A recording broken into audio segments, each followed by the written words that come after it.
Hello students, तो आज हमारे लेक्चर का थर्ड डे है। आज हम लोग पढ़ेंगे टैक्सोनॉमी की। तो कल हम लोग कैरेक्टर्स ऑफ लिविंग बींग्स पढ़े थे। उसके अलावा उसके हर एक कैरेक्टर के बारे में थोड़ा थोड़ा डिटेल, कौन सा कैरेक्टर एक तरह से बोल सकते हैं कि कैरेक्टरिस्टिक फीचर है, कौन सा डिफाइनिंग फीचर, इन चीज़ों को हम लोग किए थे। आज का जो हमारा टॉपिक है टैक्सोनॉमी की है। तो सबसे पहले यहाँ पे जो एक टर्म आता है की, ये काफ़ी कंफ्यूजिंग होता है कि एक्चुअली में हम लोग की किसको बोलते हैं। तो इसको थोड़ा सा पहले हम लोग समझेंगे। तो की में यहाँ पे जो आपका की है, यहाँ पे आपको हम लोग पढ़ते हैं इसमें लिस्ट ऑफ कैरेक्टर्स। ये काफ़ी कंफ्यूजिंग टॉपिक है, तो इसको आप लोगों को थोड़ा सा ध्यान से समझना पड़ेगा। लिस्ट ऑफ कैरेक्टर्स मतलब यहाँ पे एक तरीके से बोल सकते हैं कि ये कोई पार्क नहीं होगा या कोई साइट नहीं होगा। यहाँ पे कैरेक्टर्स के बारे में पढ़ेंगे। यहाँ पे हम लोग किसी को प्रिजर्व या कंजर्व नहीं करते हैं, नहीं करेंगे, ना प्रिजर्व करते हैं ना कंजर्व करते हैं, बस उसके कैरेक्टर्स के बारे में स्टडी करेंगे। अब किस तरह के कैरेक्टर्स, तो जो भी कैरेक्टर्स होंगे, सबसे पहले तो या तो वो कैरेक्टर प्लांट का होगा या फिर एनिमल का होगा। फोर्थ पॉइंट, जितने भी कैरेक्टर होंगे वो कैरेक्टर्स कपलेट में होंगे। मतलब कि अगर हम हाइट की बात करते हैं, अगर एक कैरेक्टर हम हाइट लेते हैं तो हाइट के कॉन्ट्रास्टिंग कैरेक्टर, मतलब दोनों ऑपोजिट, या तो किसी का हाइट ज़्यादा होगा या किसी का कम। तो अगर एक कैरेक्टर के दोनों कॉन्ट्रास्टिंग को हम लोग पढ़ते हैं तो वहाँ पे वो हो जाता है कॉन्ट्रास्टिंग कैरेक्टर।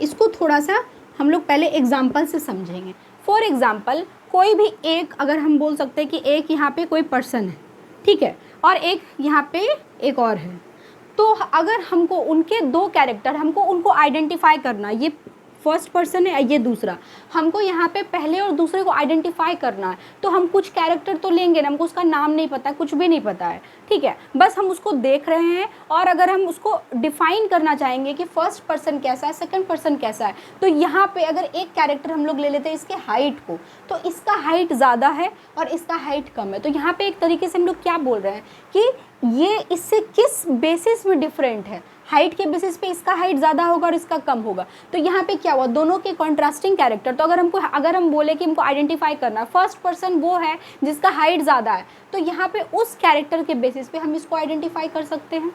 अब यहाँ पे ये जो लीड मिला हम लोगों को, मतलब कि एक हिंट मिला कि इस कैरेक्टर से हमको इसको आइडेंटिफाई करना है, तो ये वर्ड आता है हमारा लीड। तो हर एक कैरेक्टर को, हर एक कैरेक्टर जो भी कॉन्ट्रास्टिंग, दोनों अलग अलग कॉन्ट्रास्टिंग, एक का ज़्यादा एक का कम, तो यहाँ पे ये जो दोनों कॉन्ट्रास्टिंग कैरेक्टर, दोनों को अलग अलग हम लोग बोलने वाले हैं लीड। अब यहाँ पे एक हो गया हमारा हाइट ज़्यादा, एक हो गया कम, तो ये दोनों अपने आप में एक लीड है। मतलब कि ये दोनों हम लोगों को आइडेंटिफाई करने में हेल्प कर रहा है। तो यहाँ पे क्या बोल सकते हैं, तो की का यहाँ पे मतलब वही हो गया एक तरीके से, लीड मतलब एक तरीका जिस तरीके से हम लोग किसी भी एक ऑर्गेनिज्म को आइडेंटिफाई कर पाएँ। अब हम लोग इसको थोड़ा सा और आगे इन डिटेल देखते हैं।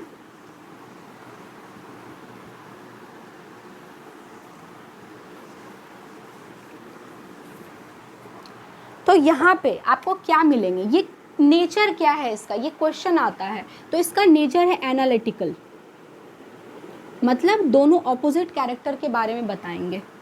एनालिटिकल इन नेचर किसके लिए होने वाला है, प्लांट या एनिमल के लिए। इसके अलावा ये बताएगा कॉन्ट्रास्टिंग कैरेक्टर।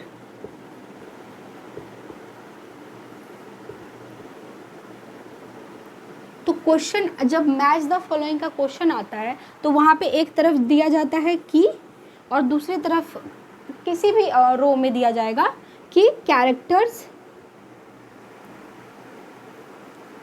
इन कपलेट,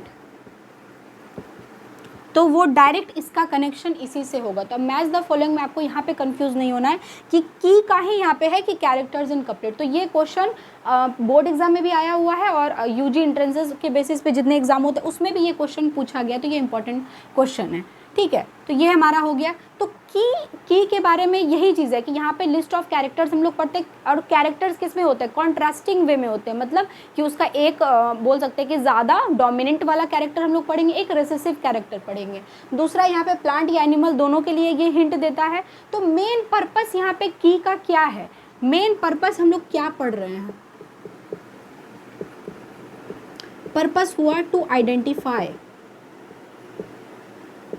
ऑर्गेनिज्म। तो इसी के साथ हमारा जो ये जो लास्ट टॉपिक बचा हुआ था टैक्सोनॉमिक की, इसके अलावा लास्ट एनसीईआरटी का जो लास्ट पेज है उसमें एक पैराग्राफ में दिया हुआ है फ्लोरा, मैनुअल, कैटलॉग, इन सब चीज़ों के बारे में। तो एक बार हम लोग देख लेते हैं, क्योंकि वहाँ पे ना बहुत शॉर्ट में दिया हुआ है क्या है ये चीज़ें। फ्लोरा, मैनुअल, मोनोग्राफ, ये चारों दिया हुआ है, और लास्ट है कैटलॉग। अब ये है क्या, ये चारों का मतलब क्या है, क्या काम है, किस तरीके से ये टैक्सोनॉमी में हेल्प कर रहा है, इसको समझेंगे। तो ये फ्लोरा, मैनुअल, मोनोग्राफ, कैटलॉग, ये चारों चीज़ें डायरेक्ट ये बुक है, क्या है, ये बुक है। ये एक अलग अलग टाइप का ये बुक है, अलग अलग बुक के अलग अलग कैरेक्टर्स होंगे, अलग अलग तरीके से ये ऑर्गेनिज्म के बारे में इंफॉर्मेशन देता है। अगर फ्लोरा की बात करें तो फ्लोरा का एक तरीके से अगर आप एग्जांपल लेते हैं एक बुक का, ठीक है, एक बुक ले लेते हैं, तो बुक के स्टार्टिंग में सबसे पहले आपको मिलता है उसका कंटेंट, ठीक है। अगर आप कंटेंट की बात करें तो कंटेंट में क्या होगा, चैप्टर 1 आपको दिया होगा, इसका पेज नंबर आपको मिलेगा कि बुक में कौन से पेज नंबर में वो चैप्टर आपको मिलने वाला है। तो फ्लोरा का काम यही है कि सबसे पहले वो बताता है हैबिटेट, कोई भी ऑर्गेनिज्म का हैबिटेट पूरे इन्वायरमेंट में, वर्ल्ड में जो भी है, ठीक है, कोई भी ऑर्गेनिज्म वो मिलेगा कहाँ, ठीक है। अगर किसी फिश की बात करें तो उसका हैबिटेट क्या होगा, लैंड तो नहीं होगा, वो एक्वेटिक है, मतलब वाटर में। लेकिन दूसरा यहाँ पे ये है कि वाटर में भी कहाँ, मतलब उसका डिस्ट्रीब्यूशन। अब डिस्ट्रीब्यूशन कैसे हो सकता है, अगर एक फ़िश की बात करें तो पानी में पाया जाता है फ़िश, क्या हर पानी में आपको फ़िश मिलेगा, नहीं, अलग अलग डिस्ट्रीब्यूशन हो सकता है। कोई आपको मरीन में मिल सकता है, कोई आपको फ्रेश वाटर में मिल सकता है। तो यहाँ पे एक्वेटिक होते हुए इसका डिस्ट्रीब्यूशन यहाँ पे आपको मिलेगा, अलग अलग डिस्ट्रीब्यूशन। तो फ्लोरा में बहुत ज़्यादा आपको डिटेल नहीं मिलेगा किसी भी ऑर्गेनिज्म के बारे में, उसका दो ही काम है, एक हैबिटेट बताना, दूसरा डिस्ट्रीब्यूशन बताना कि उस हैबिटेट में, अगर लैंड की बात करें तो लैंड पे कहाँ, कौन से जगह पे, अलग अलग जगह पे आपको मिलेगा वो ऑर्गेनिज्म। दूसरा लेते हैं मैनुअल। मैनुअल में अगर बात करें, मैन एक तरह से समझ सकते हैं मैनी, मतलब कि बहुत सारे कैरेक्टर्स, ठीक है। तो बहुत सारे का मतलब है कंप्लीट, यहाँ पे कंप्लीट कैरेक्टर्स।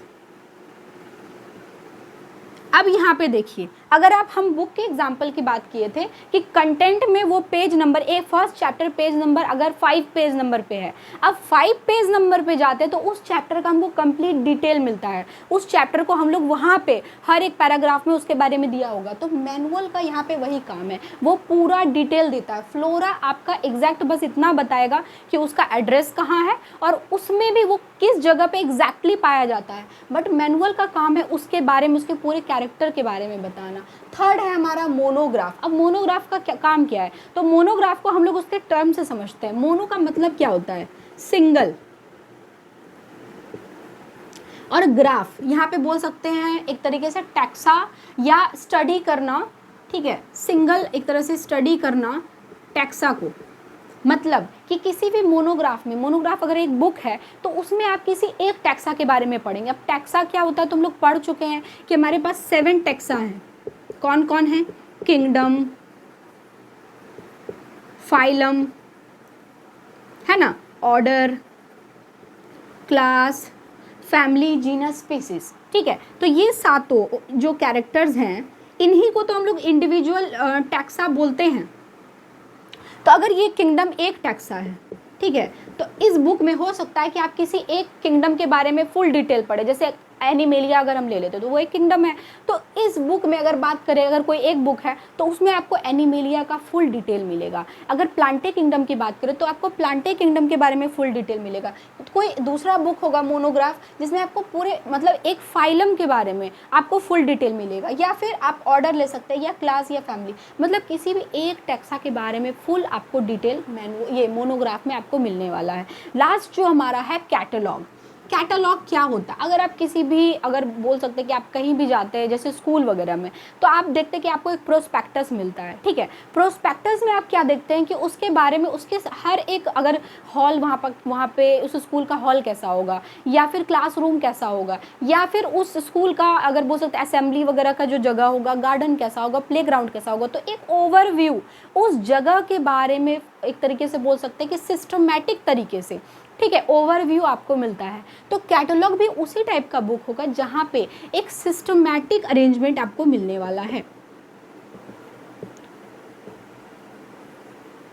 यहाँ पे अल्फ़ाबेटिकली आपको मिलेगा कि ए से किसी ऑर्गेनिज्म का नाम है तो उसके बारे में फुल डिटेल, बी से किसी का नाम है तो फुल डिटेल। तो यहाँ पे ये काफ़ी बहुत ज़्यादा आपको हेल्पफुल हो जाएगा किसी भी ऑर्गेनिज्म को ढूंढने में और उसके फुल डिटेल में। तो ये हमारा चारों एक तरीके से बोल सकते हैं कि ये चारों बुक था, ठीक है। एक इम्पॉर्टेंट बात, ये चारों बुक हैं, यहाँ पे हम किसी भी डेड या फिर बोल सकते हैं कि लिविंग ऑर्गेनिज्म को कंजर्व या प्रिजर्व नहीं कर रहे हैं। तो ये ना तो कंजर्व करता है ना प्रिजर्व करता है। दूसरी बात, यहाँ पे कोई ऑर्गेनिज्म ना आ रहा है ना जा रहा है, मतलब ना तो ये एक्स सितु कर रहा है ना इन सितु कर रहा है, तो उन सब टर्म से इनका कोई मतलब नहीं है। फॉर एग्जाम्पल, अगर आपको एक क्वेश्चन आ जाए कि एक मिनट, आपको यहाँ पे फ्लोरा दिया हुआ है, ठीक है, फ्लोरा के अलावा आपको म्यूजियम मिल जाएगा, इसके अलावा जूलॉजिकल गार्डन आपको ऑप्शन में मिल गया, ठीक है, और यहाँ पे आपको 2 ऑप्शन मिल गया। कई बार ऐसा ऑप्शन होता है कंफ्यूज करने के लिए, इन सितु, ठीक है। चलिए इसको भी हम लोग एक्स सितु में ही डाल देते हैं। तो अब यहाँ पे अगर आप फ्लोरा, तो हो सकता है आपको कंफ्यूजिंग हो जाए, फ्लोरा ना तो एक्स सितु करेगा और ना इन सितु करेगा, दोनों में से कुछ भी, इसको कोई मतलब नहीं उन चीज़ों से। ये तो एक बुक है जो डिटेल दे रहा है, चाहे वो कम डिटेल, कुछ बुक ज़्यादा डिटेल देगा, कुछ बुक कम देगा, तो इसका काम वो है। दूसरी बात, ना तो ये प्रिजर्व करेगा और ना ही कंजर्व, ठीक है। तो अब यहाँ पे इसको हम लोग इससे मैच कर सकते हैं, बट इसका यहाँ पे कोई काम नहीं है। तो अगर मैच द फॉलोइंग से रिलेटेड क्वेश्चन आएगा तो इसी तरीके से आपको आ सकता है। तो इसके अगर हम कैरेक्टर के बारे में पढ़ें तो एक्स सितु नहीं कर रहा है ना इन सितु कर रहा है, ये इसका भी सेम हो जाएगा, और इन चीज़ों को ये नहीं करेगा। दूसरा, प्रिजर्वेशन या कंजर्वेशन, ये नहीं करेगा, इसको भी ये नहीं करेगा। आप लोग उसको ज़्यादा फेयर कर सकते हैं, उतना लिखना सही हमको नहीं लगा, ठीक है। तो ये चीज़ें ये नहीं करेगा। ये है क्या? ये एक्चुअली में बुक है। अब इस बुक का काम क्या है? अब हर एक बुक का अलग एक पर्पस है। ये बुक एक तरह से इंडेक्स या कंटेंट की तरह काम करेगा। ये बुक पूरा कंप्लीट स्टडी आपको मिल जाएगा इस बुक में। मोनोग्राफ में आपको सिंगल टैक्सा के बारे में फुल इंफॉर्मेशन मिलेगा, और कैटलॉग में आपको अल्फ़ाबेटिकल अरेंजमेंट ऑफ स्पीसीज मिलेगा। तो यहाँ तक में आपको कंफ्यूजन होना नहीं चाहिए। तो ना तो ये एक्स सितु इन सितु करेगा, प्रिजर्वेशन कंजर्वेशन भी, ये चारों को इससे मतलब नहीं है। ये है क्या एक्चुअली में? ये बुक है। और उसके अलावा अगर फ्लोरा की बात करें तो वो इंडेक्स या कंटेंट की तरह, मतलब सिर्फ वो हैबिटेट या उसके डिस्ट्रीब्यूशन के बारे में बताएगा। ये आपको कंप्लीट स्टडी हर एक के बारे में देगा। ये सिंगल टैक्सा, सिंगल टैक्सा के बारे में फुल इन्फॉर्मेशन देगा, और ये यहाँ पे आपको अल्फ़ाबेटिकल, एक तरह से बोल सकते हैं कि डिक्शनरी की तरह ये कैटलॉग काम करने वाला है। तो यहाँ तक आपका ये चैप्टर सारा टॉपिक हम लोगों का कवर हो जाता है। एक्सपेक्टेड था कि 7 से 8 लेक्चर लगेंगे, बट ये चैप्टर आपका कंप्लीट हो गया। बट फिर भी हम लोग इसको एक बार अच्छे से रिवाइज करेंगे, ताकि जो भी पीछे का अगर कोई कॉन्सेप्ट रह चुका होगा तो उसको हम लोग एक बार करते हैं। तो सबसे पहले स्टार्टिंग में हम लोग पढ़े लिविंग, ठीक है, लिविंग के कैरेक्टर्स के बारे में पढ़े। तो लिविंग के कैरेक्टर को हम लोग क्या क्या पढ़े? सबसे पहला जो हमारा कैरेक्टर था ग्रोथ था, दूसरा कैरेक्टर था रिप्रोडक्शन, थर्ड कैरेक्टर था हमारा मेटाबॉलिज्म, फोर्थ कैरेक्टर था एक मिस हुआ था सेलुलर ऑर्गेनाइजेशन,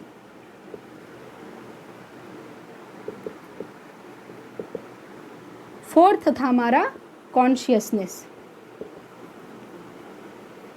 अब कॉन्शियसनेस का मतलब क्या?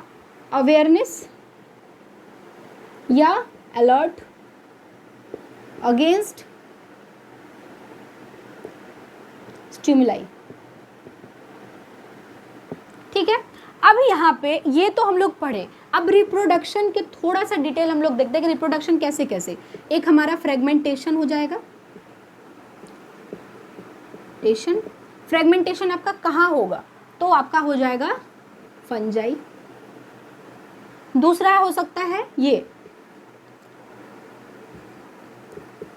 बडिंग, कहाँ मिलेगा आपको? यीस्ट में मिल जाएगा, या हाइड्रा। थर्ड हो जाएगा रीजेनरेशन, एग्जाम्पल आपका आ जाएगा प्लेनेरिया। फोर्थ हो जाएगा आपका फिजन बोल सकते हैं, उसके अलग अलग टाइप्स होंगे, बैक्टीरियाज में आपको मिल जाए, अमीबा में मिल जाएगा। तो रिप्रोडक्शन का ये, और यहाँ पे हर एक का हम एग्जांपल इसलिए दिए हुए हैं क्योंकि आपका क्वेश्चन आया हुआ है कि रिप्रोडक्शन में फर्मेंटेशन किस में होगा, फ्रेगमेंटेशन किस में होगा, या बडिंग किस में होगा। तो यहाँ पे मैच द फॉलोइंग के व्यू से ये क्वेश्चन आपका इंपॉर्टेंट है, हम लोग लास्ट में इसको एक बार कर लेंगे। इसके बाद दूसरा है मेटाबॉलिज्म। मेटाबॉलिज्म में आपके दो टाइप आ जाएंगे, एक आ जाएगा कैटाबॉलिज्म, एक आ जाएगा एनाबॉलिज्म। अब इसको हम लोग एक बार समझते हैं।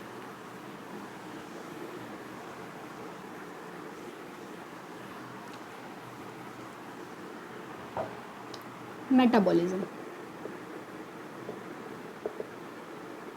दो टाइप हैं इसके, कैटाबॉलिज्म, एनाबॉलिज्म। इसका जो नेचर होता है कंस्ट्रक्टिव होता है, मतलब टू सिंथेसाइज समथिंग, कुछ बनाएगा ये। और इसका जो नेचर होता है डिस्ट्रक्टिव होता है, मतलब ये यहाँ पे ब्रेक डाउन करेगा। जैसे break down of glucose molecule, oxidation होना, यहाँ पे जैसे प्रोटीन का सिंथेसाइज होना, लिपिड का सिंथेसाइज होना, और भी बहुत सारे हमारे बॉडी में मॉलिक्यूल्स होंगे। यहाँ पे क्या हो सकता है? ऑक्सीडेशन ऑफ ग्लूकोज,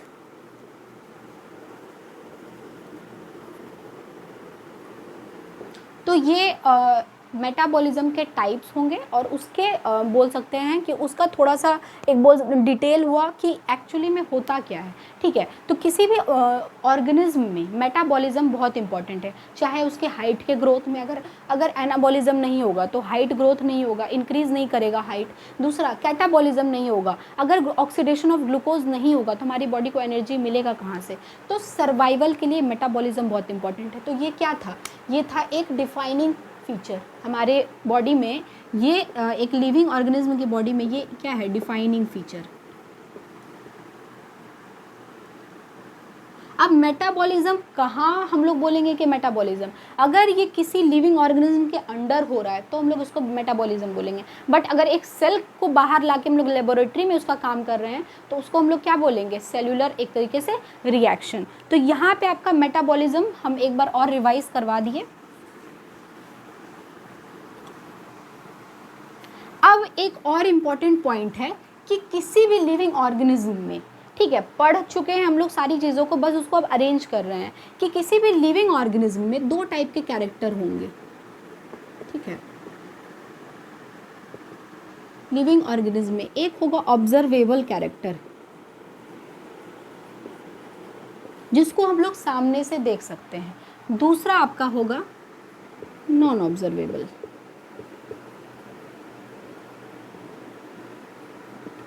अब ऑब्जर्वेबल क्या है? किसी भी लिविंग ऑर्गेनिज्म में हम उसके हाइट को बढ़ते हुए देखते हैं, मतलब ग्रोथ होते हुए देखते हैं। दूसरा, अगर वो रिप्रोड्यूस करेगा, कोई भी बेबी रिप्रोड्यूस करता है, चाहे एनिमल में या नया कोई प्लांट बनना हुआ, तो हम लोग उसको देख सकते हैं, हम लोग उसको ऑब्जर्व कर सकते हैं, तो वहाँ पे आपका रिप्रोडक्शन आ जाएगा। लेकिन नॉन ऑब्जर्वेबल, जिसको हम लोग देख तो नहीं सकते बट वो हो रहा है, जैसे क्या होगा? मेटाबॉलिज्म। तो नॉन ऑब्जर्वेबल का एग्जाम्पल क्या हो जाएगा? मेटाबॉलिज्म, ठीक है। दूसरा आपका सेल्यूलर ऑर्गेनाइजेशन, ठीक है। सेल्यूलर, सेल में जो हमारे ऑर्गेनाइजेशन जिस तरह के हैं, जैसे सेल ऑर्गेनेल का प्रेजेंट होना है, उनमें रिएक्शंस हो रहे हैं, ऑर्गेनाइज वे में वो है, बट हम लोग उसको क्या कर रहे हैं? ऐसे देख तो नहीं पा रहे हैं। लेकिन यहाँ पे आपका ग्रोथ ऑब्जर्वेबल में आ जाएगा। दूसरा रिप्रोडक्शन, और कॉन्शियसनेस भी आपका इसी में आएगा, ऑब्जर्वेबल में।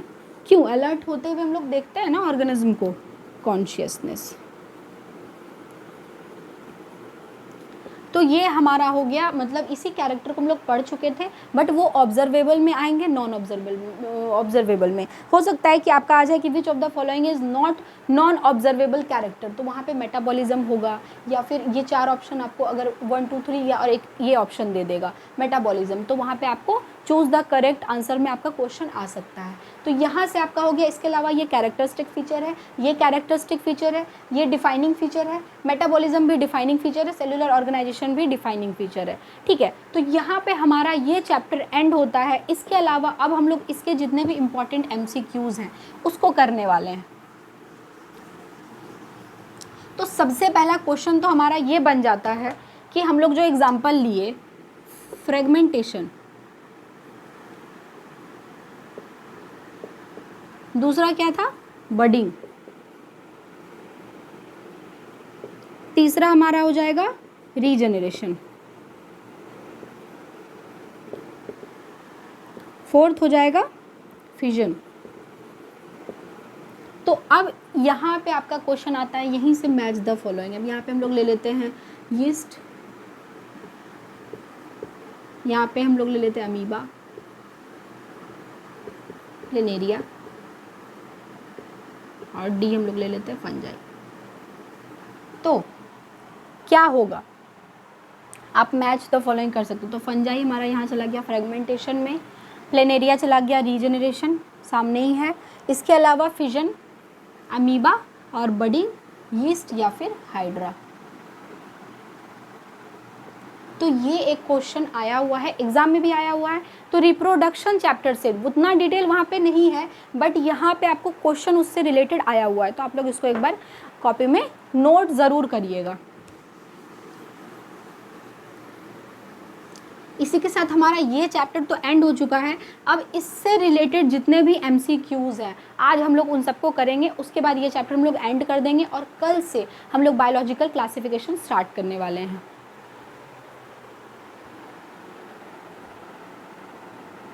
तो चैप्टर हम लोग का कंप्लीट हो गया। अब हम लोगों को करना क्या है? क्वेश्चन प्रैक्टिस करना है। जितने भी NCERT बेस्ड क्वेश्चन है, चैप्टर से जितने भी रिलेटेड डायरेक्ट क्वेश्चन उसको करना है। तो हमारा जो फर्स्ट क्वेश्चन है, binomial nomenclature seems difficult because scientific name derived from. तो साइंटिफिक नेम डिराइव्ड किससे किया गया है?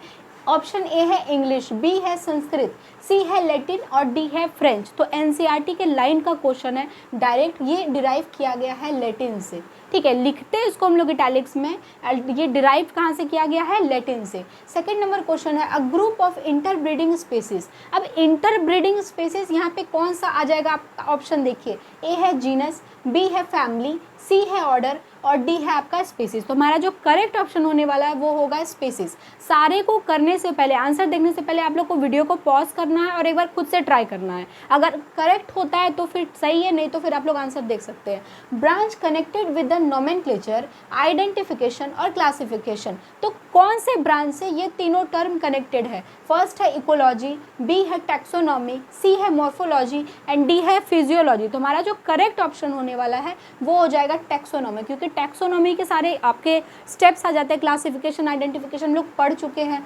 फोर्थ हमारा क्वेश्चन है place of keeping and studying dry plant is. तो ड्राई प्लांट को हम लोग किस में पढ़ते हैं? हम लोग टॉपिक में पढ़ चुके हैं, टैक्सोनॉमिक एड में। तो पहला है अर्बोरेटम, बी है म्यूजियम, सी है वेस्कुलम एंड डी है हर्बेरियम। तो हम लोग ड्राइंग, प्रेसिंग, माउंटिंग, ये सारे स्टेप्स को हम लोग पढ़े हुए हैं हर्बेरियम में। तो हमारा जो करेक्ट ऑप्शन हो जाएगा वो हो जाएगा हर्बेरियम। इसके बाद हमारा जो अगला क्वेश्चन है, फिफ्थ क्वेश्चन, उसको देखते हैं।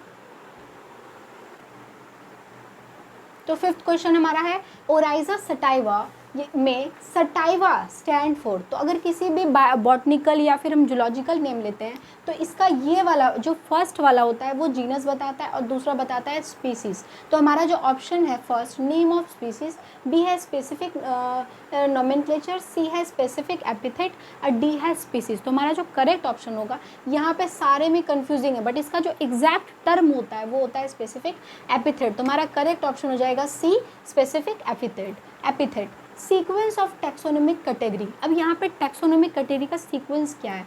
फर्स्ट ऑप्शन देखिए क्या है, class, phylum, tribe, order, family, genus, species. इसको याद कर ही लेना है। दूसरा है डिवीजन, फिर class, family, tribe, order, genus, species. हमारा जो लास्ट है डिवीजन, फिर क्लास, फिर ऑर्डर, फिर फैमिली, ट्राइब, जीनस, स्पीसीज। तुम्हारा जो करेक्ट ऑप्शन होने वाला है वो होगा सी। यहाँ पे जगह नहीं बचा आप लोग, लेकिन इसको नोट थोड़ा साफ से कर लीजिएगा। First act in taxonomy is. तो टैक्सोनॉमी में फर्स्ट एक्ट क्या होगा? किसी भी ऑर्गेनिज्म को क्लासिफाई करने से पहले उसको जानना ज़रूरी है कि वो है क्या। तो सबसे इंपॉर्टेंट क्या होगा? आइडेंटिफिकेशन, मतलब कि हमारा ऑप्शन बी। फिर भी ए है description, B identification, C naming. तो नेमिंग तो हम लोग सबसे लास्ट में करेंगे। डी है क्लासिफिकेशन। तो करेक्ट ऑप्शन हमारा हो जाएगा बी, आइडेंटिफिकेशन। लास्ट क्वेश्चन है, एट क्वेश्चन है, which one of the following has list similar character. अब अगर बात करें टैक्सा की, यहाँ पे हम लोग बनाते हैं थोड़ा सा कि टैक्सा में सबसे नीचे आता है स्पीसीज, फिर आता है आपका जीनस, ठीक है, फिर आएगा फैमिली। तो जैसे जैसे ये ऊपर बढ़ता है, ठीक है, उसी तरीके से सिमिलर कैरेक्टर्स घटने लगते हैं। कैरेक्टर जो आपका है, सिमिलैरिटी क्या होगा? डिक्रीज हो जाएगा, डिक्रीज होगा। मतलब स्पीसीज से कम सिमिलैरिटी आपको जीनस, फिर फैमिली, फिर क्लास और फिर ऑर्डर। तो यहाँ पे आप क्वेश्चन देखिए, फैमिली है, क्लास है, जीनस है, स्पीसीज। स्पीसीज सबसे नीचे, मतलब सबसे ज़्यादा इसमें सिमिलैरिटी मिलेगा। उसके बाद जीनस में आपको सबसे ज़्यादा मिलेगा, फिर आपको मिलेगा फैमिली में, फिर मिलेगा क्लास में। मतलब क्लास यहाँ पे सबसे ऊपर है, मतलब लेस सिमिलर होगा। तो हमारा जो करेक्ट ऑप्शन होने वाला है सी बी होगा, क्लास। इसके बाद हम लोग 9th क्वेश्चन पे देखते हैं क्या है क्वेश्चन में। अगला क्वेश्चन है हमारा number of criteria used in classification organism in 5 kingdom classification. तो कैरोलस 2 किंगडम क्लासिफिकेशन के थे, प्लांटे और एनिमेलिया। लेकिन एक और साइंटिस्ट थे आर.एच. विटेकर। आर.एच. विटेकर हम लोग अगले चैप्टर में पढ़ने वाले हैं। वो 5 किंगडम क्लासिफिकेशन किए थे, जिसमें आपका मोनेरा, प्रोटिस्टा, फंजाई, फिर प्लांटे और एनिमेलिया आया था। तो वहाँ पे कितने ग्रुप में वो किए थे? 5। तो हमारा जो पहला ऑप्शन है 5, ये हमारा हो जाएगा करेक्ट। तो 5 ग्रुप में वो क्लासीफाई किए थे। The famous botanical garden Q, यहाँ पे क्यू जगह है, इज इन। तो क्यू कहाँ पे है? फेमस बॉटनिकल गार्डन है, तो ये किस जगह पे आपका पाया जाएगा? ए है इंडिया, बी है इंग्लैंड, सी है जर्मनी, डी है फ्रांस। तो उसको रॉयल बॉटनिकल गार्डन भी बोलते हैं, जो क्यू में है वो है हमारा इंग्लैंड में। मतलब ऑप्शन बी हमारा करेक्ट हो जाएगा। Given below is the botanical name of mango, mark the correct option. अब आप यहाँ पे देखिए, जो भी लिखने का तरीका होता है बॉटनिकल, वो होगा किस में? इटैलिक्स में। मतलब उसका कुछ फॉर्मेट इस तरीके से होगा, ठीक है। एक हम लोग जो नॉर्मल अल्फ़ाबेट लिखते हैं इस तरीके से, अगर हम मैंगो लिख रहे हैं इस तरीके से, बट नहीं, इटैलिक्स में लिखा जाएगा कुछ इस तरीके से, ठीक है। तो इस तरीके से होना चाहिए। अगर हम लोग ऑप्शन देखें ए, तो ये हमारा एक तरीके से बोल सकते हैं कि स्ट्रेट है, मैग्नीफेरा इंडिका, तो ये नहीं होगा। दूसरा है यहाँ पे मैग्नीफेरा इंडिका। एक तो यहाँ पे एक और गलती है कि जीनस में ये कैपिटल है लेकिन स्पेसिस में भी कैपिटल है, तो स्पेसिस में कभी भी कैपिटल नहीं होगा। स्पेसिक जो हमारा स्पेसिस एपिथेट है तो वो हमेशा स्मॉल लेटर से होगा। अब अगले में अगर देखें, ये तो कैपिटल है और ये यहाँ पे स्मॉल भी है, बट ये इटालियन में लिखा हुआ नहीं है। अब दूसरा देखिए, ये इटालियन में ये थोड़ा सा डाउन की तरफ झुका हुआ है, तो यहाँ पे देखिए ये मैग्नीफेरा है कैपिटल, इंडिका भी है कैपिटल, तो ये भी गलत हो जाएगा। लास्ट जो ऑप्शन है डी, ये आपका इटैलिक में है, मैग्नीफेरा कैपिटल में है और ये है स्मॉल में, तो करेक्ट ऑप्शन हमारा डी हो जाएगा, मैग्नीफेरा इंडिका। मतलब ये जीनस कैपिटल है, ये स्मॉल है और दूसरा ये इटालियन में लिखा हुआ है। लास्ट क्वेश्चन हमारा है the Indian botanical garden is located in, तो इंडियन बॉटनिकल गार्डन आपका कहाँ है? ऑप्शन ए है हावड़ा, बी है लखनऊ, सी है मुंबई एंड डी है मैसूर। तो हमारा जो करेक्ट ऑप्शन होगा, इंडियन बॉटनिकल गार्डन आपका पाया जाता है हावड़ा में। तो यहाँ तक हम लोग जितने भी इंपॉर्टेंट क्वेश्चन, जो मेरे समझ से जितने भी इंपॉर्टेंट क्वेश्चन थे, ये हम आपको करवा दिए। दूसरा टॉपिक वाइज क्वेश्चन आपको करवाया, वो सारे क्वेश्चन को आपको क्या करना है, नोट्स बना लेना है, ताकि चैप्टर जैसे ही आप एक टॉपिक को पढ़ते हैं उसके नीचे जस्ट उसका क्वेश्चन आ जाएगा, तो टॉपिक भी आपका क्लियर हो जाएगा, उससे रिलेटेड एमसीक्यू भी आपका हो जाएगा। इसके बाद ये लास्ट में क्वेश्चन आप लोग फेयर कर लीजिएगा और यहाँ पे आपका ये चैप्टर एंड हो रहा है। कल का जो हमारा लेक्चर होगा वो होगा बायोलॉजिकल क्लासिफिकेशन पे। फर्स्ट टॉपिक जो हमारा होगा हम लोग उसको करेंगे और उसके रिलेटेड क्वेश्चंस करेंगे। तो इसको हम लोग एंड कर रहे हैं। थैंक यू और प्लीज